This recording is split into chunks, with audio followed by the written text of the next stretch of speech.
Hi, this is Purnima Devi in the Department of Computer Science and Engineering. So now I will discuss about object-oriented programming.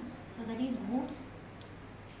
So the object-oriented programming is a concept which we implement using the class and objects. So the class and object will be perform a vital role in this object-oriented programming concept. So first one is class and the next one is object. So there are many concepts in object-oriented programming, but the class and objects perform a very vital role in this process. So first one is class. So class is a blueprint for creating an object. So using that class value, we can create n number of objects based on this blueprint. So for example, use the house is a class value. We can create n number of different type of houses based on this blueprint. So this is the class. So the class value is creating a blueprint for creating an object. So what is the syntax for the class is class name. So using the class, and we can give the class name. The user will give the class name. So I can create the class and the class name is house. So this is the class value. So in this class we have two categories.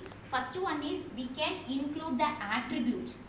So the attributes is the data. So what are all the data we are included in that particular class name. So the next one is function. So what are all the action it will be performed. So these are all the two categories we are included in this class value. First one is we have to create the class. So the syntax for class is class name. So we can create n number of objects using that particular class.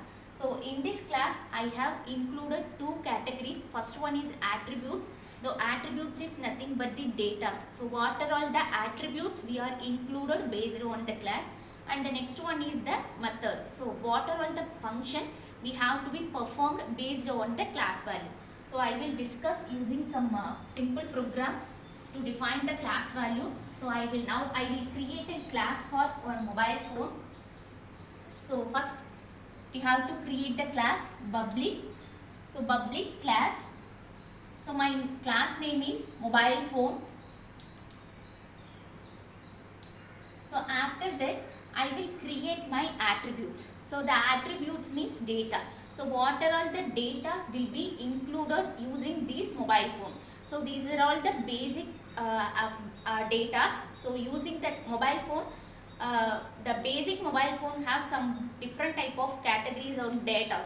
So these will be described in attributes. So first one is I have to be represented using the data type. So I will take it as a string. So string string a number. So I will initialize my number 1, 2, 3, 4. So this is my attributes, and I next string str color. So mobile color is white.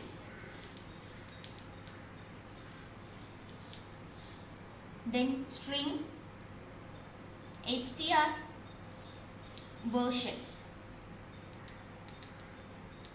So equal to 1.2. So these are all my attributes. So it will be described as an attribute. So this is common for all the mobile phone. So the class name is mobile phone. So in this, under this class name, I have defined my attributes. So these are all common for all the mobile phone. Using these attributes, we can create n number of related attributes for the particular class. So the next one is, this is the attribute, and I have to mention my methods. So what methods mean, what are all the functions it will be performed based on the class. So in this mobile phone I will use call and decline function. So using that mobile phone we can call and decline. Okay. So I have used two methods. So public class call. So in this method I have to print my string number. So system.out.println. So this is the println function. So in C we have used the printf. So in Java we use system.out.println. So the call is initiated from.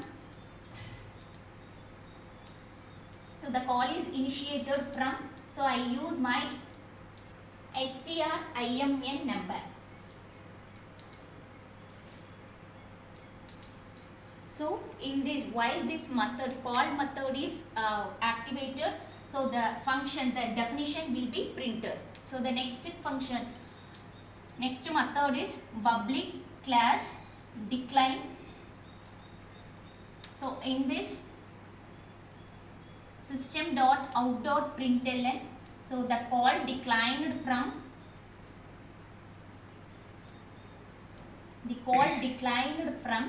so I have to print my IMN number. So I have to close my process. So in this class I have to represent class name, and these are all the attributes. So using that attributes we can create n number of objects. So the next one is method. So these are all the methods. Methods will be declared using the open bracket and close bracket. So I have mentioned two methods.